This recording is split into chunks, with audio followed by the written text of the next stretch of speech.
Live from ABC7, this is Eyewitness News at 7 p.m. on LA56. A fight breaks out between neighbors. One man is stabbed to death. The other is in police custody. But the search is on for two more suspects. We're learning new details about the gunman who shot and killed two New York City police officers. The caper continues. A local dog that was stolen and dyed black is missing again. Good evening, everyone. I'm Jory Rand. I'm Giovanna Lotta. Welcome to Eyewitness News on LA56, LA's only live local newscast at 7 p.m. Two armed and dangerous suspects are on the loose, wanted in the stabbing death of an Arleta man. As Eyewitness News reporter Amy Powell tells us, he was attacked right outside his own home.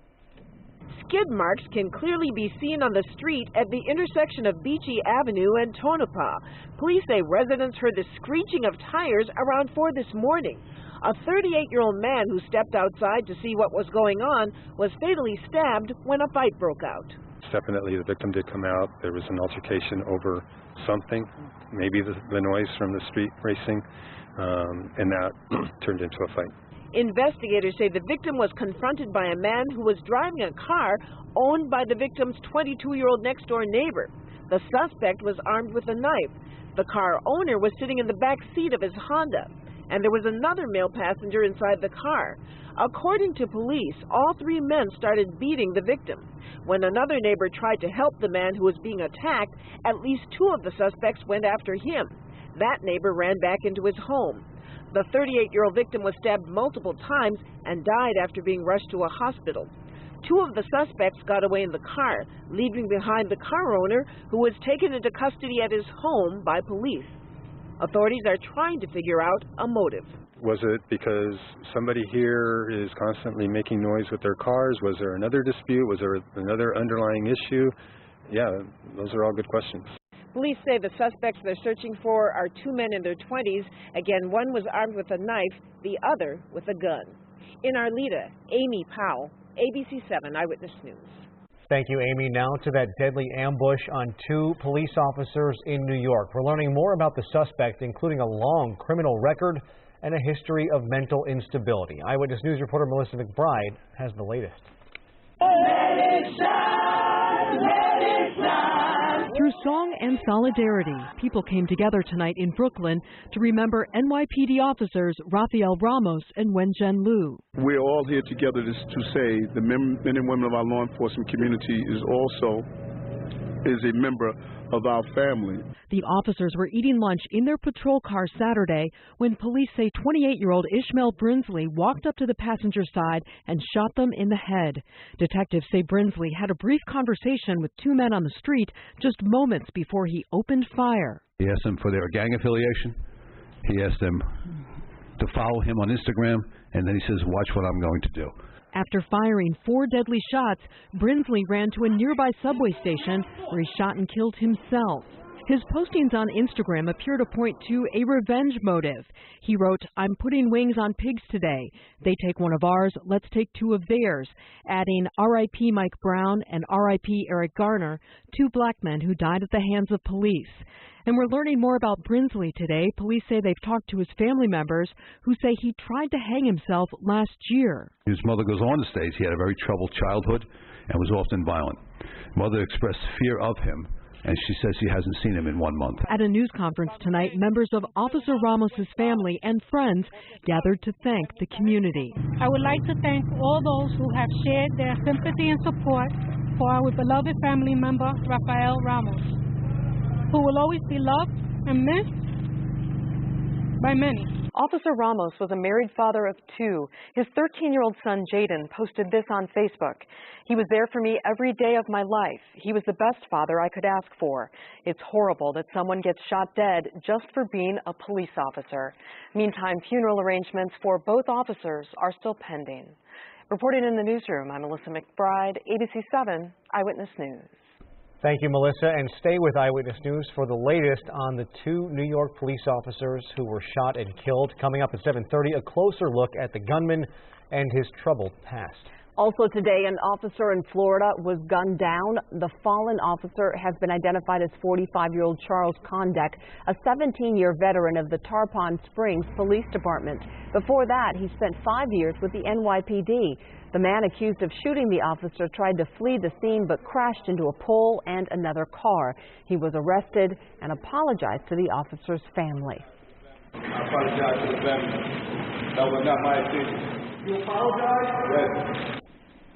Police haven't released many details on the shooting except to say it happened near an apartment complex. The Tarpon Springs police officer leaves behind a wife and 5 kids. A small rally was held in Linwood today to protest police brutality in memory of Jonathan Cuevas. Cuevas was shot and killed in October 2010 by a sheriff deputy. The LA County Coroner's Office has confirmed that Jonathan was shot both in the back and the front of his body.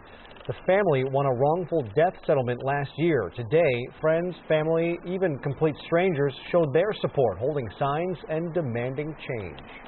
We honor those that have died from police brutality, and that their names not be in vain, that we lift up our voices to denounce all these murders and really ask for a change in the police culture that allows for this to keep happening in our community.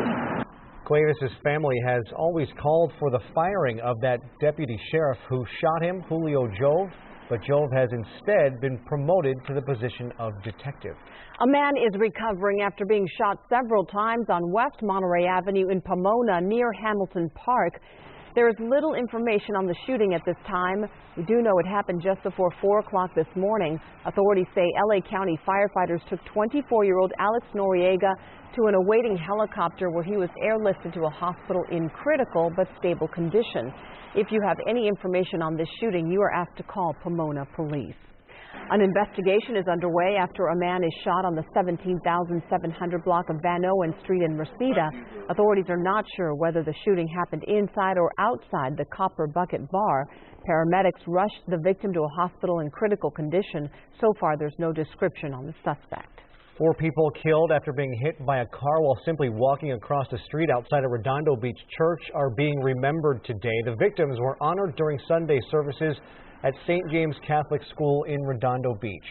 The group was crossing PCH after a church concert when a woman drove into them.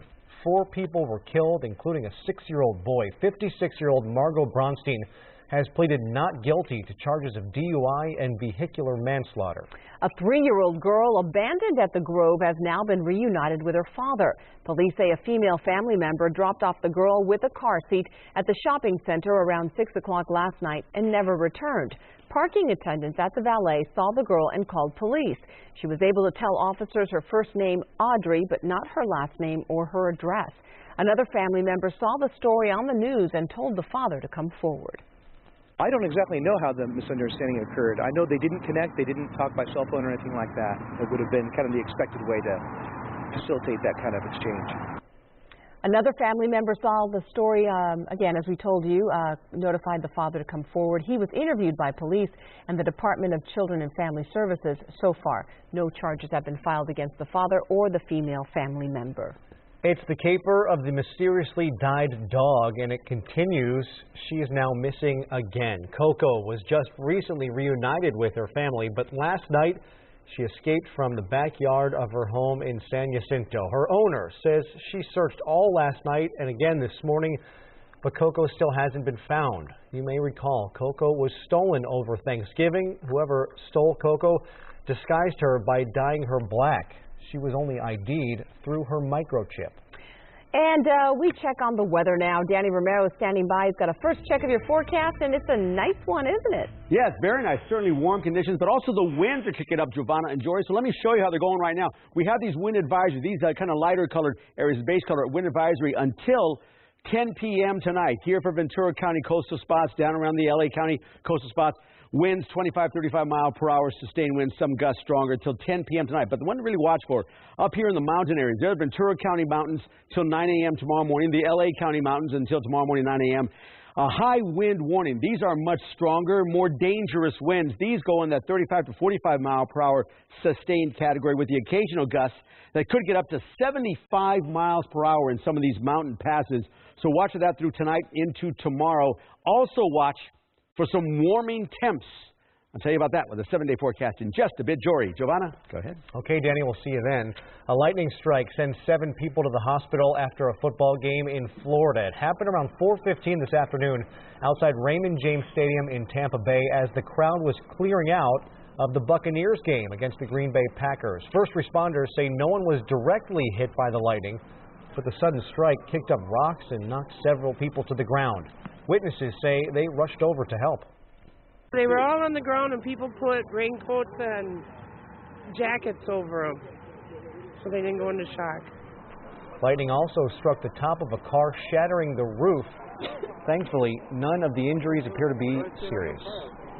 A woman in Australia has been charged with murdering 7 of her children and her niece. She had a hearing today at a hospital where she's recovering from stab wounds to her chest. Police got a report of a woman with serious injuries. They went to the house and found 37-year-old Marcene Warria along with the bodies of the 8 victims. Investigators haven't said how the children died, but are looking at several knives found inside the home. They say suffocation is also a possible cause of death. U.S.-led coalition airstrikes on ISIS militants continued today in Syria. Those strikes came after Kurdish fighters advanced in 6 districts in Kobani yesterday. Islamic militants started their offensive in mid-September, capturing parts of the town as well as dozens of nearby villages. Hundreds of fighters on both sides have been killed ever since. Kurdish forces have gradually pushed the extremist group back in recent weeks with the help of those airstrikes. In Pakistan, hundreds of people rallied across the country protesting the Peshawar school massacre that left 148 people dead, most of them children. In Lahore, protesters shouted anti-Taliban slogans and had banners reading "No more terrorism now." The Pakistani Taliban claimed responsibility for Tuesday's attack. In Karachi, hundreds of Christian community members dressed in red Santa suits rallied and prayed for the relatives and victims of the school massacre. Pakistani officials say they have a few suspects in custody for the attack. The latest on the Sony hacking scandal as things heat up. Still to come on Eyewitness News, the hackers aren't backing down, sending a new message mocking the FBI investigation. And Pope Francis delivers a message of hope on this final Sunday before the Christmas holiday. What he had to say when we come back.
New developments in the cyber attack on Sony. The group that hacked the studio sent a new message aimed at the FBI. As ABC's Tom Yamas reports, the hackers aren't backing down.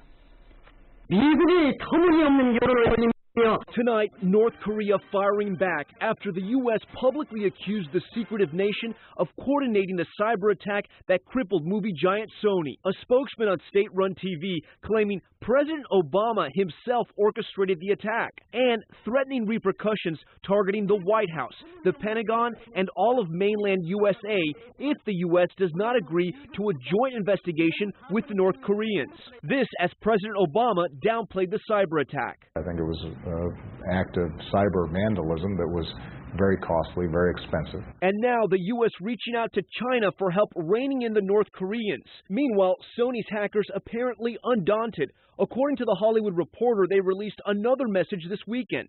This one taunting the FBI and linking to this YouTube video titled, "You Are an Idiot." The Hollywood Reporter could not verify the authenticity of the email, but says the message, which ABC News did not receive, appeared similar to previous ones. You want us to assassinate the leader of North Korea? The attack on Sony, all because North Korea is angry over a comedic movie about a fictional assassination of Kim Jong-un. Sony pulled the film, saying movie theaters refused to show it because of violent threats from the hackers. Foreign policy experts say what started as a joke is now turning into an international incident. If the United States retaliates, I think it's quite clear that there will be some retribution, and we're in for a tit-for-tat that could escalate to something much more serious.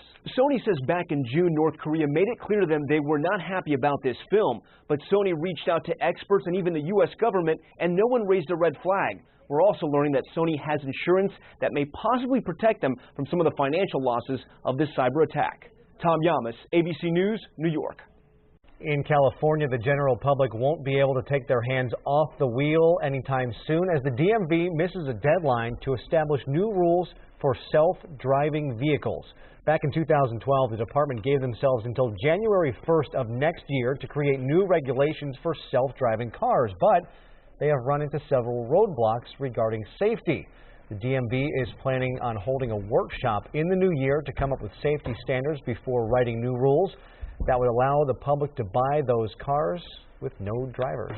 Covered California has extended its deadline to sign up for medical insurance to January 1st. Covered California's executive director says more people chose a plan in the first month of open enrollment than in the first 2 months last year.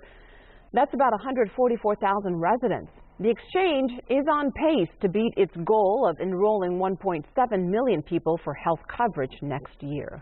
Our team of ABC7 Eyewitnesses has been hard at work this evening, sending us photos and video of the stunning sunset we saw tonight. And you can do the same. Simply take a photo or some video and share it with the hashtag ABC7 Eyewitness on Twitter, on Facebook, on Instagram. Join our circle of eyewitnesses, and you can see your photo right here on Eyewitness News. Those are some $1 million photos, aren't they, Dan? I cannot get enough of those. Cannot get enough of the sunsets we have here. You know, we have the perfect weather for it. Just a little cloud cover, but all that gorgeous clear skies. You know, and we have more of that still coming our way. In fact, the daytime will be pretty much empty of clouds for a while as we just get a lot of sunshine and warmth coming our way, and then things change up a bit. I'll lay it all out for you here with a 7-day in just a bit. Let's go outside right now, though, and check out our live HD camera, giving you an idea how things are looking over Long Beach. And in Long Beach, things are quite the nice view for you here on a Sunday night. You see temperatures very cool, of course, through the area. Downtown LA looking nice, mostly cloudy skies at the moment, and 60 degrees the temp. 80% relative humidity. Barometer with that high pressure building reading now at 30.04 and on the rise. Today, the average temp is 67. We got to a 68 downtown. Those gorgeous sunsets all happen right around 4:48. Sunrise 6:55. You notice that time difference there today. Shortest day of the year. Winter solstice arriving at 3:03 p.m., giving us a short day. So today, if you run out of time for your shopping, you can blame just nature, really, as opposed to yourself or procrastinating. Wouldn't do that. Let's look out here. Take a look at the cloud cover we have. The high clouds move through the area. We still have some of that going on, but for the most part, we've got this dominant high pressure ridge in place, especially strong tomorrow, Tuesday, and Wednesday, as that offshore flow just really pushes everything offshore, the cool marine air and the clouds. So we'll stay very warm, very dry, but then we'll see that high start to break down about Thursday. When that happens, we'll get a little bit more of an onshore push happening, and that will increase the cloud cover and drop down the temps. So that's still until Christmas Day, Christmas night. Here we go looking tonight. 38 for Lancaster, down to 50 in Ventura, to 38 in Fraser Park. And then tomorrow, here comes that sunshine I'm talking about, the 76 in Pasadena, 77 in Glendale. Malibu will top off at 72. We'll get to 78 in Riverside and Palm Springs. We'll get to 79 with Big Bear at 52. Here's our 7-day power back weather. Look at this. Warmer and clear tomorrow. Even more heat on Tuesday. Still pretty sunny and warm Wednesday. Now, Christmas Day, the clouds move back in. We drop temps down quite a bit to the low 70s and then stay in that low 70s range right into what should be a great sunny post-Christmas weekend. Valleys in the Inland Empire will be sunny to start the week. Warm, upper 70s there, and then the temps drop down the low 70s on Thursday, Christmas Day, and then continue that way in that lower 70s range into Saturday and Sunday. Beaches will be sunny and clear. Can you believe this? The beach in winter. 76 on Tuesday, still upper 60s, low 70s as we cool down a bit into the weekend post-Santa. Mountains will be sunny with those gusty winds we're talking about. Clear and breezy still on Tuesday. Temps still warm on Wednesday. And then into the weekend we go. Mid to upper 40s, dropping down the low 40s for Friday. And the winds are there too. And the overnight lows in the mountains down to the 20s. 30s for the overnight lows in the high desert. And the daytime highs will be in the 60s with those winds gusting in that 50, 60 mile per hour range pretty much all week and into the weekend where it'll be cool and windy and dry. No rain at all coming our way. All right? Okay, Danny. There you go. Thank you. Well, just days before the Holy Day, Pope Francis is wishing Christian pilgrims a, quote, joyful and fraternal Christmas. The Pope gave the announcement to the thousands who had gathered in St. Peter's Square today. He also asked them to pray for him.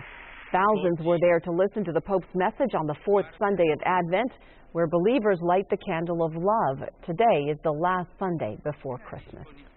Well, Rudolph has made his return. Still to come, how a neighborhood fought back against the holiday Grinch. Plus, we could have a local lotto winner. We'll show you the store that sold a winning ticket worth $24 million.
A big unveiling tonight in Rolling Hills. Rudolph, the red-nosed reindeer, is now back on his perch after being stolen last weekend.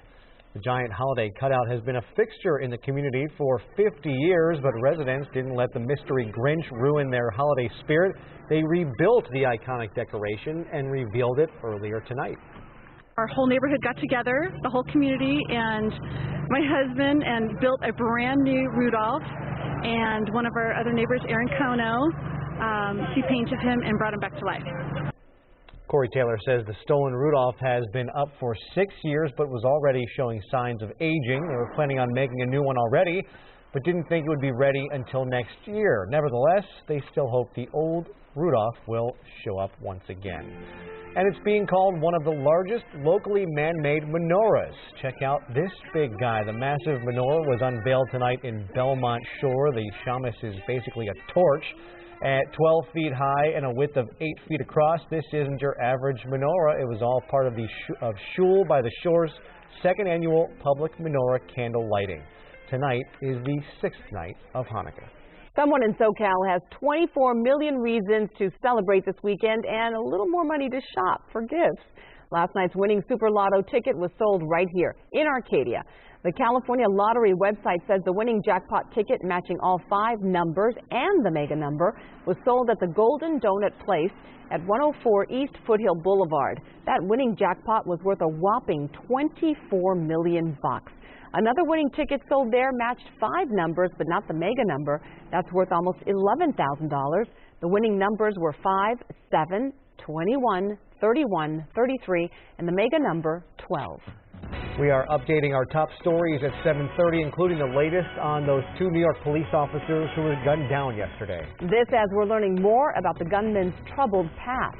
And an elderly Orange County couple missing for days. Now police are asking for your help in finding them. Plus, music superstar Elton John ties the knot. We'll have the details.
Live from ABC7, this is Eyewitness News at 7:30 p.m. on LA56. Our top story at 7:30, the search is on for two suspects considered to be armed and dangerous. I'm Giovanna Lotta. I'm Jory Rand. This is Eyewitness News on LA56, LA's only live local newscast at 7:30 p.m. The two are wanted in the stabbing death of a 38-year-old Arleta man. Police have detained the man's neighbor. They say early this morning there were loud noises in the street and that the victim stepped outside his Beachy Avenue home to see what was going on. They say that's when he was attacked by the driver and two passengers. Another neighbor tried to help but fled back inside when the suspects turned on him. And in New York, authorities are still uncovering details in the ambush that left two police officers dead. Police say the suspect, 28-year-old Ishmael Brinsley, had a long criminal record. His mother tells investigators he likely suffered from an undiagnosed mental illness and that he tried to hang himself last year. His postings on Instagram appear to point to a revenge motive, writing, quote, "I'm putting wings on pigs today. They take one of ours, let's take two of theirs," adding, "Rest in peace, Mike Brown, and rest in peace, Eric Garner." So how much was the shooting death of these two officers connected to the recent nationwide protests over the deaths of Eric Garner and Michael Brown? Investigators say the suspect left chilling messages on social media, including that hashtag #ShootThePolice. ABC's David Wright has more. Ishmael Brinsley practically advertised his intentions this weekend. On the lam after shooting his ex-girlfriend in Baltimore, he posted this ominous warning on Instagram. "I'm putting wings on pigs today. They take one of ours, let's take two of theirs." As if to erase any doubt what that meant, he added the hashtag #ShootThePolice, plus the names Eric Garner and Mike Brown. On Facebook, Brinsley also posted an image of the murder weapon, that silver handgun, noting, "This may be my final post." Many in the NYPD lay part of the blame on New York City's mayor. After the grand jury exonerated the officers who put a chokehold on Eric Garner, the mayor expressed sympathy with the protesters, not the police. Just yesterday, when the mayor visited the hospital to pay his respects to the officers' families, other policemen turned their backs on him. Do you think that the officers' feelings are understandable with respect to the mayor? Well, I think the feelings, the emotion tied to this event are certainly understandable. I think the reality is that the mayor did run against policing or police practices in his campaign. Today, the mother of choking victim Eric Garner issued this public plea. And anyone who's standing with us, we want you to not use Eric Garner's name for violence, because we are not about that. Tonight we learned Brinsley had a long criminal record, at least 19 prior arrests, and according to his family, a history of undiagnosed mental illness. Tonight, for his part, New York City's Mayor Bill de Blasio said the killing of a police officer tears at the very fabric of the city. David Wright, ABC News, New York. To our weather now, Danny Romero standing by. He's got to look at your forecast. Danny. Thanks, Giovanna and Jory. It's all about the winds right now over Southern California, enough to get advisories and warnings up. And in the areas with the advisories, we're looking here at the Ventura County coast until Monday tonight at midnight. And also we're looking at the coastal valleys there till tonight at 10 p.m. LA County coastal spots, including downtown, until 10 p.m. tonight. These are the wind advisories. 25, 35 mile per hour sustained winds, some gusts of 45, 50 miles per hour. The real strong winds are up here in the mountain areas, Ventura County mountains, LA County mountains. Until 9 a.m. tomorrow, the high wind warning. These are winds, 35 to 45 mile per hour sustained winds, and gusts that could get up to 75 miles per hour in those mountain passes, especially along the I-5 corridor. Watch out there through tonight. And then in the week ahead, changes in our holiday weather. I'll tell you about that with the 7-day in just a little bit. Giovanna, Jory, go ahead. Okay, Danny, looking forward to it. Two people are under arrest after leading authorities on a high-speed chase. The pursuit started just after 10 o'clock last night in Buena Park. Deputies were trying to pull over a stolen minivan when it took off. The van led authorities onto the 91 freeway, then Imperial Highway, the 5, the 605, before eventually getting off in Bellflower. The driver and a passenger were taken into custody without incident. And at least 3 people are injured after a car accident in Tustin.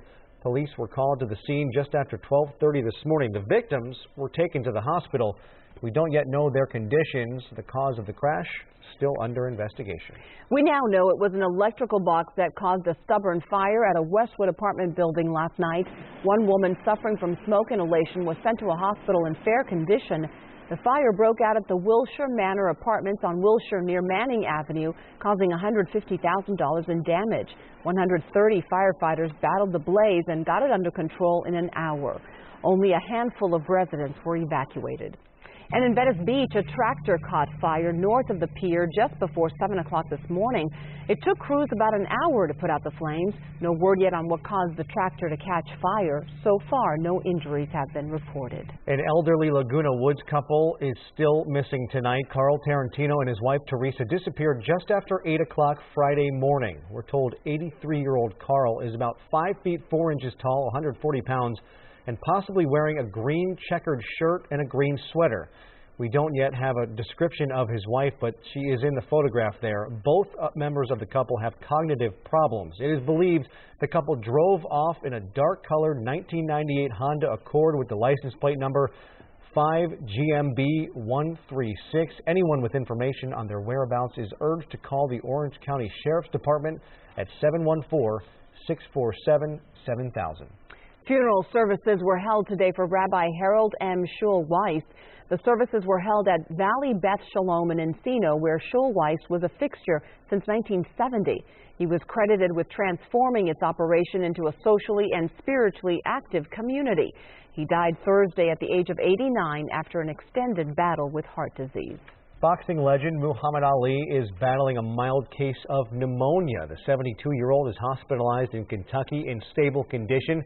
This is video of Ali taken back in October. A spokesman for Ali says the pneumonia was caught early and the prognosis is good for the three-time heavyweight champion of the world, who should have just a short hospital stay.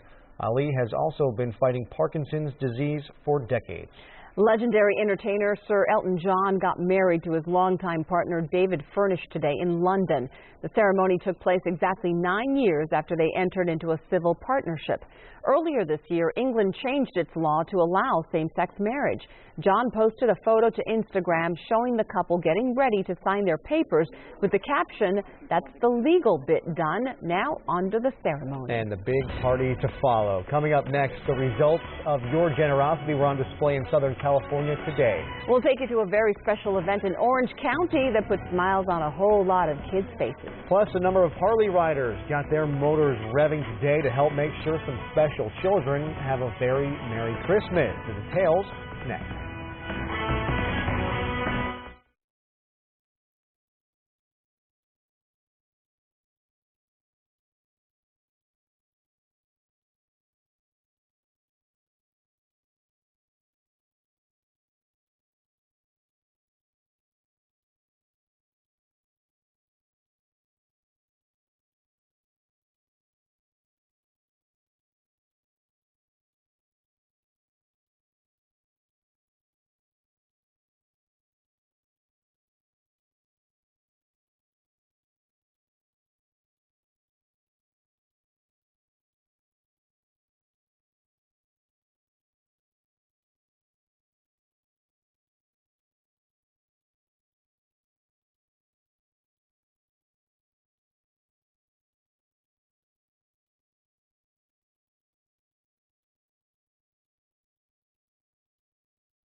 Instead of sleigh bells, how about some revving Harley motors to get you in the Christmas spirit?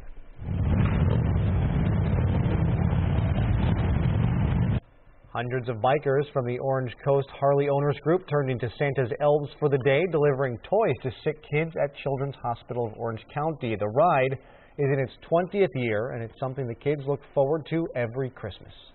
We have kids that are here every day of the year, including Christmas Eve, Christmas, and families that can't be at home with each other for the holidays. So this gives us a chance to provide gifts to all of our kids, their siblings, and have families kind of create a Christmas here at Chalk. Some of the kids were able to join in the fun, but hospital workers say even those who are too sick to come outside got to watch everything from their hospital room windows. You came, you gave, and today gifts donated to the Spark of Love toy drive put smiles on kids' faces just in time for Christmas. Every year, the Westminster Foursquare Church holds a Christmas party complete with a meal, real snow to play in, and, of course, a toy giveaway. Many of the toys handed out today came from your donations to our Spark of Love toy drive. This was miraculous. The idea of getting an extra dose of 300 to 400 extra toys that we know now that we're not going to run out, that every kid that comes is going to get a toy, you can't describe that feeling. This is a great plus for us and a great thing for this community. So thank you. The church expected to hand out as many as 1,500 toys to kids today, and this year, viewers like you helped Eyewitness News break records at all 4 Spark of Love Toy Drive Stuff-A-Bus events. And there's still time to donate to our Spark of Love Toy Drive. You can drop off new unwrapped toys or sports equipment at your local fire station through December 24th. And remember, no matter where you are during this holiday season, you can watch sporting events, your favorite ABC shows, and of course, Eyewitness News. All you have to do is download the Watch ABC app to your mobile device. It's available from the App Store, Google Play, or Amazon. It is an incredible technology. You can really do it. What we say, you can watch games, you can watch shows on your phone, wherever you are. It's great. And you can get up in the morning and want to know what to wear and look on your Megadopper app. It's great. True. You have to check personal it out. weather. All right. So, you might have seen some brochures in your mailbox advertising free vacation. Up next, ABC News did a little digging to find out if these offers are for real or if they're just too good to be true. And coming up in sports, an all-out brawl in St. Louis. Find out how one player got even.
You've probably seen them in your mailbox. Brochures offering free plane tickets, exotic vacations, free hotel rooms.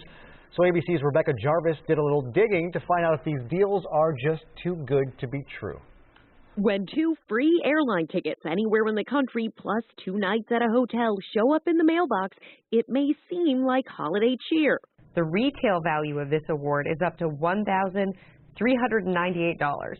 There was just one problem. When we Googled the phone number we were supposed to call, we got this: complaints, and lots of them, from people who received letters just like this one. So we decided to schedule an appointment with this mystery company, PPV Travel, to claim our free trip. I stay for the 90-minute presentation. I get 2 tickets. Sounds like a good deal. On the day, we sent 2 ABC News producers wearing hidden cameras to attend the seminar and pick up those free tickets. Well, good afternoon. How's everybody doing? What we find is a relentless sales pitch. Guys, let me break it all down for you. 2 hours later, we're still empty-handed. What's up with the tickets that We're eventually given these vouchers for a free trip. That's not a trip. Well, it's an activation form, and we sent in $150.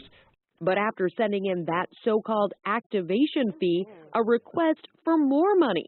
It's been about 2 months now since we first met PPV Travel in Long Island. Now we've tracked them down in New Jersey. We saw some familiar faces from that first seminar. How are you? I'm Rebecca Jarvis with ABC News. But they quickly left, leaving us with this guy who calls himself Thorne. We sent in the money. We got these. Then we were told if you want the ticket, you have to pay an activation fee for $59 a person. Which was identified. That's not complimentary. Neither was the form that you were promised for coming in. If you read the small print on the back. According to Thorne, it's an outside company that provides the free trip. So we still don't have that complimentary hotel stay or those complimentary tickets that we were promised. And now we've been offered a new deal, but still no tickets. So far, no trip and no word back from Thorne's company, PPV. Rebecca Jarvis, ABC News, New York. Boy, I am shocked. I am shocked at the outcome. I can't believe there's not a company just giving out free trips everywhere. Of course, if it's free, it must be true. It's too good to be true. Really an important lesson. It's not true. Absolutely. Yes, indeed. Well, okay, I will tell you some truth. There's always people out there who think maybe this is the one. This is the one. It's a shame. Usually not. Danny, I've got a trip for you. Yeah? Really? Yeah. Oh, there. I just got it in the mail. I'll give it right to you. He's just so believable, isn't he? And generous. Yes, You're and welcome. You are. All of that. Thank you. Let me give something to you for free, and that is how the weather's going to be this week ahead. I'm telling you right now, so nice. Look outside. We're going to give you a couple of views here. Outdoors we go. Get the live HD camera going to LAX, and we see right here on this part of the coast, fairly nice. There are some marine layer clouds lurking out there in the distance, but still looking pretty nice on a Sunday night. Our downtown skies are cloudy with 60 degrees temp, 80% relative humidity, and the reason for the warmth, right there. Look at this really strong ridge of high pressure that's staying in place, really locking in now through Monday, Tuesday, and Wednesday before it really starts to break down. And it stays there, keeping us warm and dry with that offshore push. All the clouds and the cool marine air staying away until Thursday. Then this high will break down. You'll see it start to wind down, and we'll see this front move through that brings us only clouds and cooler temps Thursday and towards the weekend. So enjoy these nice numbers here. 51 in Ontario, 38 Lancaster, 40 Palmdale for the overnight lows. And then tomorrow, sunshine and 81 in Fillmore tomorrow, 76 at Ventura. Glendale gets up to 77 degrees, as does Covina, Ontario, and San Bernardino. Big Bear tops off at 52. Here's our 7-day power back. Here with a watch how the changes go. We start warm in the week. Monday, Tuesday, Wednesday, upper 70s, even 80 degrees. The hottest day Tuesday for LA Metro and Orange County. And then the clouds and the cooler temps come in Thursday. A real drop from 77 to 70. Well, by the time Santa's done, and we stay in the low 70s, and pretty sunny into the weekend. Not bad at all. Valleys and Inland Empire sunny and starting the week with some windy conditions and the warm temps, upper 70s. And then the drop to the low 70s on Thursday, Friday, and into the weekend, 73s for Saturday and Sunday. Beaches will be sunny and clear, and 76 in the dead of winter on the coast here in Southern California. Sunny skies, 74 for Wednesday. The temps drop down to the upper 60s Thursday and Friday, Saturday and Sunday. back up to low 70s and a pretty nice week ahead of us. So the mountains here, watch out. The winds are strong, gusting 50, 60, even 70 miles per hour in some spots. Still pretty breezy on Tuesday. Temps jump up a bit on Wednesday, but then back down to the 40s for Thursday, Friday, and into the weekend. Back up to 50 by the end of the weekend on Sunday. The high desert look gives you sunny skies all through the week. The winds gusting strong tomorrow and Tuesday. A little bit of warming on Wednesday for Santa's ride in. And then by Thursday, the clouds and the cooler temps move in, drop temps down to the lower 60s, upper 50s, and take that into Friday, Saturday, and Sunday. Why would you want to travel somewhere else anyway? Right, when you have this great weather. I'm staying right there. Thank you, Danny. Yep. Age is truly only a number to a history-making Florida golf player. A Sarasota man is headed for the record books as the oldest person to score a hole-in-one. The PGA of America says 103-year-old Gus Andreoni of Sarasota scored the ace last Wednesday. They are waiting for official confirmation, but officials believe he'll likely break the record set by a 102-year-old woman in 2007. By the time he got back to the clubhouse, members of the club were gathered to congratulate him. It's a big deal, but he remains humble. Well, the good man upstairs had a lot to do with it, too, you know. At 103, the guy has a great game, hits all his drives down the middle. I'm going to play golf as long as I can, as long as I can swing a club. Even if I have to play 3 or 4 holes, I'm going to play golf. And he should. Andreoni plays 3 times a week and said that it's the 8th time he's made a hole-in-one since 1939. He looks forward to doing it again. That is so great. That is awesome. How many times have you gotten a hole-in-one? I have never shot one. Have you? Putt-putt, I get them all the time. Yeah, right? Well, at 6 o'clock, I think I said the Lakers were on a roll. What I failed to mention was that it was a Kaiser roll. Sail. Rolling the wrong way. Going exactly. right off the table. Yeah. Did you hear what the Lakers' Nick Young said this week? He actually thinks the Lakers have the best second team in the league. Memo to Swaggy P. The winning in playoffs is all about the whole team. The legendary Laker and Sacramento King.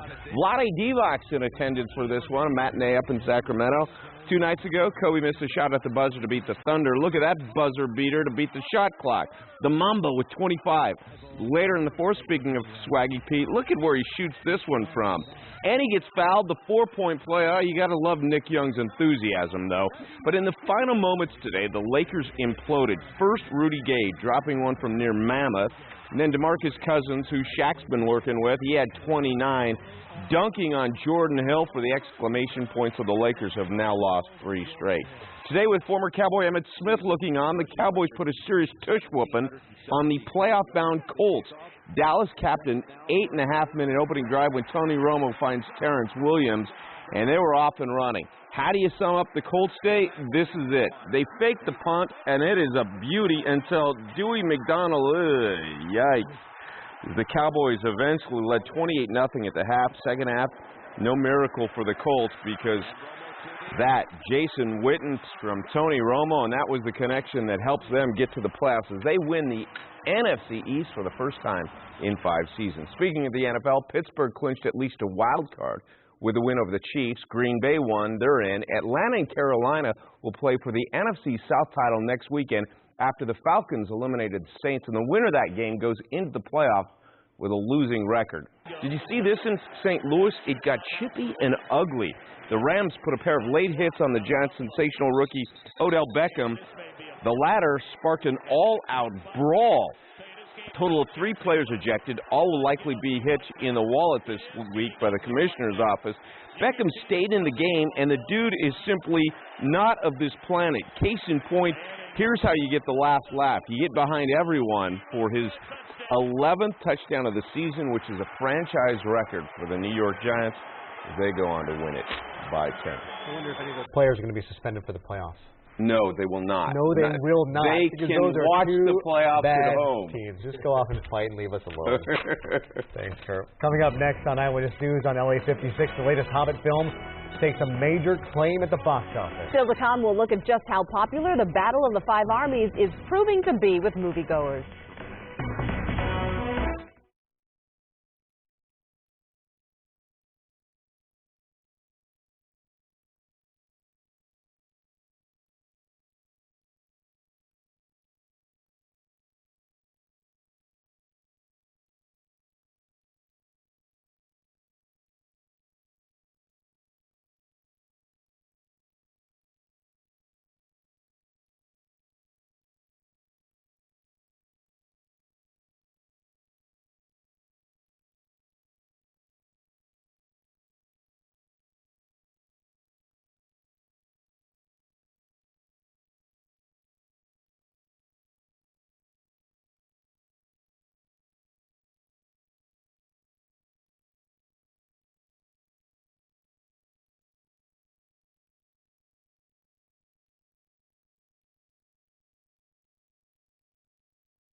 The Hobbit must have been wearing his precious ring this weekend. There was no touching the Hobbit at the weekend box office.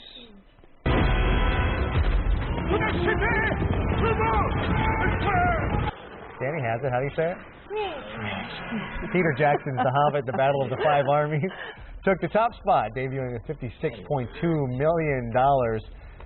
Settle down over there, Schmeigel. I wonder how many times Danny saw it. Yeah. It has a $90.6 million take since opening on Wednesday. Opening in a distant second place was Night at the Museum, Secret of the Tomb, bringing in $17.3 million, followed by Annie with $16.3 million. Exodus, Gods and Kings, had $8.1 million, and The Hunger Games, Mockingjay Part 1 rounds out the top 5 at $7.8. Some people go all out with their Christmas decorations, but one family in Poland truly decks the halls with thousands of lights. Take a look at the Duzenko house. The family decked it out with more than 60,000 Christmas bulbs. They say they started putting up their festive decorations 17 years ago. Each year, they've added to their dazzling display, turning their home into a favorite Christmas attraction. Wow.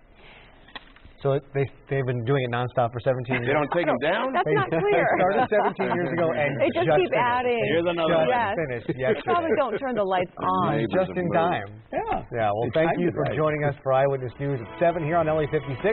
LA56 Weekend Theater is next. Eyewitness News continues at 11 p.m. on ABC7 and anytime on ABC7.com. Have a great night.